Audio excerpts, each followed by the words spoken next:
How to make a mochi, Arabic food, part 2. Ito pala yung onion na para sa mochi. Babalatan nyo lang siya, tapos iwaan nyo sa gitna hanggang dyan lang. Huwag lahatin, hanggang sa gitna lang. Para mamaya pakita ko kung paano tanggalin isa-isa. Tapos, kasi ilalaga natin siya. Pag kumulo na siya, laga nyo siya ng 3 minutes. Para matatanggal nyo siya isa-isa. Kasi mamaya gagawin natin yung mochi. Yan ang onion. Ito na guys, ang potato. Same procedure lang siya. Bubutasan. Pero huwag masyadong manipis kasi masisira siya. Bababad lang sa tubig para hindi mangitim. Ganun din yung ginagamit ko. Tapos ganito. Same lang sa kusa. Tapos, yung onion ay nilalaga ko na siya. Hindi pa siya nakulo, kaya hindi ko pa siya malagyan ng oras. Once na kumulo siya, 3 minutes lang. Pagkatapos siya kumulo ng 3 minutes guys, itapon nyo yung mainit na tubig, tsaka ibabad sa malamig na tubig. Ito po yung sahog ng mga para sa mochi. Tomato, pinat ko ng cube small, celery, and onion, and garlic. Yan po yung kanyang sahog sa mochi. Mamaya po pakita ko kung paano siya. May another ingredients pa siya na salt, black pepper, lemon salt, at saka lemon. Mamaya papakita ko rin guys. Hi guys, good afternoon. Welcome back to our channel. Please subscribe to my channel and hit the notification bell so updated ka sa lahat ng mga uploaded ko. Ngayon, gagawa ako ng mochi. Ito yung first na, yung pot, may laham siya, may mga meat. Tapos, yung galing sa, dito, yung galing sa kusa, ay nilagay ko rin dito, para Tapos, ito yung kanyang ingredients. Celery, onion with garlic, tomato, giniling. Ito yung ilalagay ko dito sa malagkit na bigas. Calrose rice. Ito yung calrose rice. Tapos, saka ko siya i-mix ng tomato paste, lemon salt, asin, olive oil, at saka black pepper. Pagkatapos, ibabalot, lalagyan ko to ng kanin, tsaka irarap. Ito yung pinakailalim, sumunod ito, yung kusa. Then after that, ipapakita ko sa inyo kung paano siya ilalagay sa loob ng mga yan. Imimix ko muna yung mga ingredients. Ngayon, imimix ko na siya. Itong onion, tsaka garlic. The next, celery. Next, tomato. Lalagyan ko siya ng salt. Ang salt, depende sa dami ng gawa niya. Ako kasi ang dami kong ginawa. Pero titikman ko pa rin siya mamaya. Ito yung lemon salt. Ito yung lemon na piniga na. Ito yung black pepper.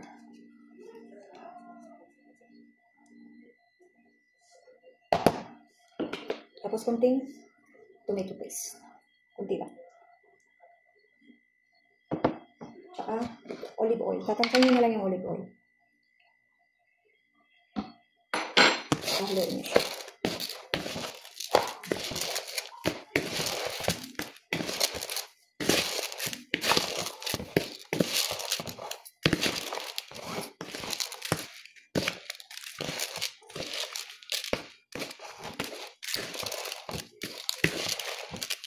Dagdagan natin ng olive oil.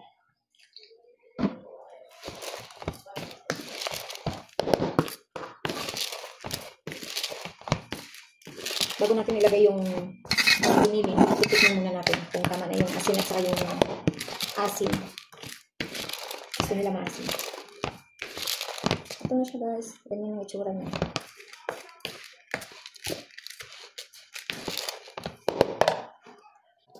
Ngayon tama ng timpla. Lalagyan natin meat. Lalagyan na natin. Ilang na gloves tayo. Saluin lang.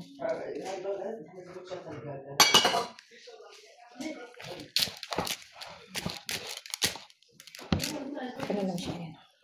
Haluin lang.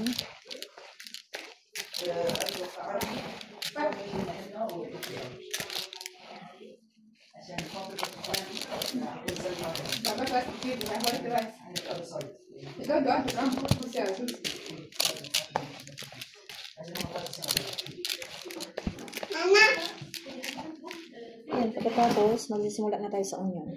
Ganun lang siya. Kunti lang.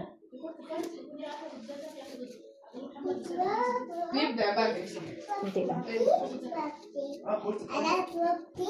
Ganun siya. Sasalansan mo lang muna ayos. Onion sa ilalim.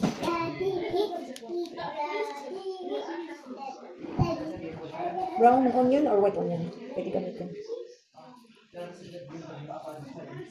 Diba? Ganda siya.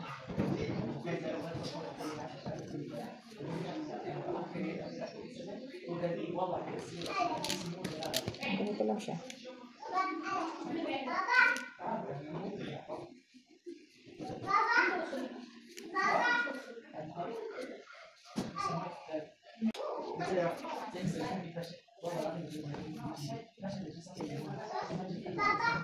Ilat mo na ng onion. Ganyan lang siya. Kunti lang.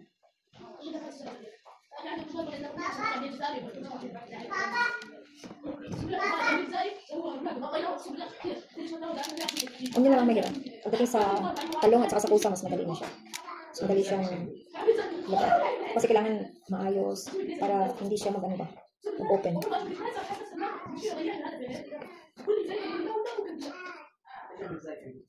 Parang ano naman siya, parang dormo. Pero magkaiba lang yung processing at saka yung mga pang-lahok. Magkaiba lang ang pagka. Yes, asus. So you think your spoon will eat this? La. Have food. Go take your hayata there in the cabinet. May commercial. Wala ka. Hayata daw, hayata. Commercial muna, commercial. Because you want this one, that's the problem. Have food. La, don't take. La, have don't take. La, have mashi. Nana make mashi. Nana make mashi.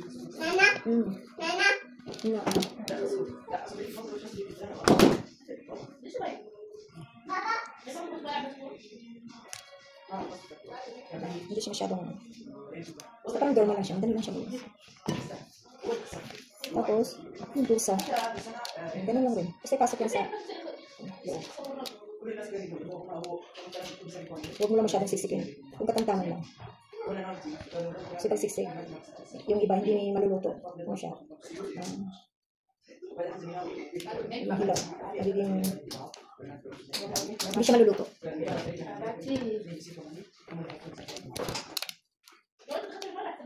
Parang dormo lang din siya.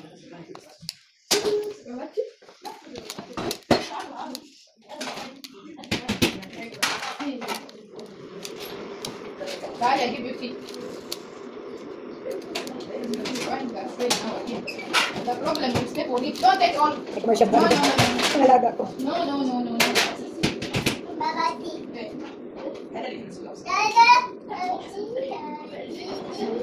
Baba.